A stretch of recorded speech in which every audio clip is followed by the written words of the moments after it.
60 people more were killed on Friday in a head-on collision between two buses in Ghana. Survivors of the deadly smash told rescuers that one driver had been feeling sleepy before the crash but refused to take a break. They said they shattered the vehicle's windows and escaped with just seconds to spare before flames took hold, with other passengers still inside. The accident happened at about 2 a.m. 200 GMT in the Bono East region, some 430 kilometers by road north of the capital Accra. The vehicles were traveling in separate directions when the collision occurred, Police Commander Joseph Antwi Gyawu told AP. At least 60 people have been confirmed dead and one of the buses caught fire, with the other seriously mangled, he added. The buses were each carrying about 50 passengers at the time of the crash. One of the buses caught fire, leaving victims burned beyond recognition.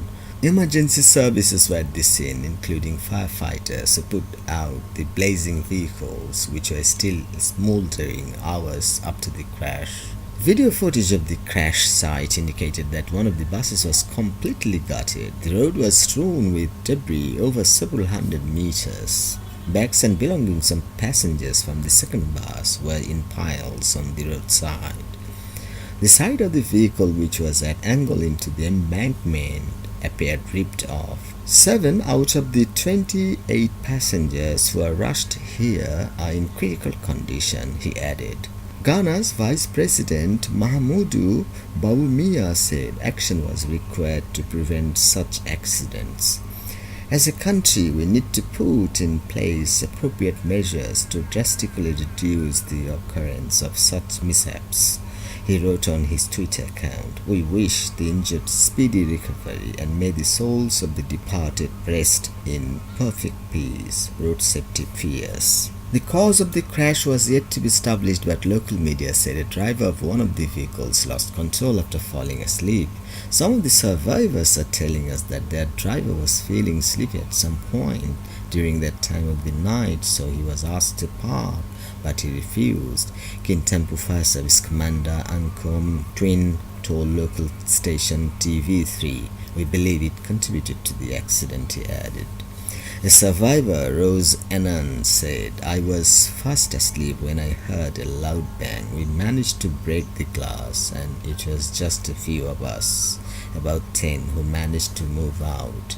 In a matter of seconds, then the vehicle went on fire with the others still trapped in the car. We watched on as the fire consumed them. It was late into the night. The crash has renewed calls for the authorities to enforce traffic rules to reduce deaths and injuries on the country's poorly maintained road networks.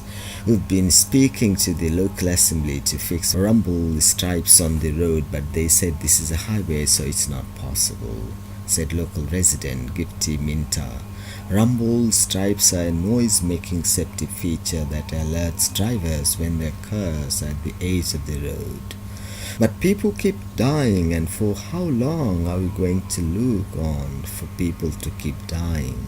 Crashes are common on highways in Ghana because of poor maintenance, disregard of traffic regulations on roadworthy vehicles. An average of 6 people die on the roads every day, according to the Motor Transport and Traffic Directorate of Ghana Police. In February 2016, 70 people were killed and 13 injured when 2 buses collided in the same town of Kintampo.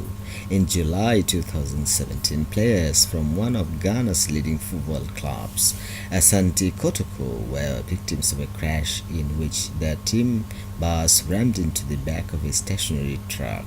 News taken from AP Accra. Thanks for watching.